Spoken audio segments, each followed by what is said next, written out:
Welcome to Tenor Tech, where I solve the problems you didn't even know you had. You start by confirming you're signed into the same Google account that had the video. Once done, make sure your device has an internet connection so the app can sync with cloud data. Next, open the Google Photos app on your phone or go to Photos. Google, com in a browser.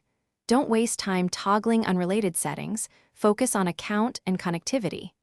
This ensures the trash folder and any device-level backups will be visible and ready for the recovery steps that follow. You now navigate straight to Library and open Trash. Google holds deleted items for 60 days. Once there, locate the video thumbnail, use the search bar or sort by date if helpful, and select it. Tap Restore to return the video to your main Photos library and its original album if possible.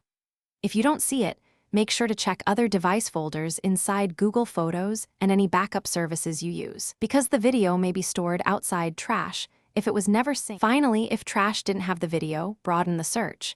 Check Google Drive, device backups, and other cloud services you might have used.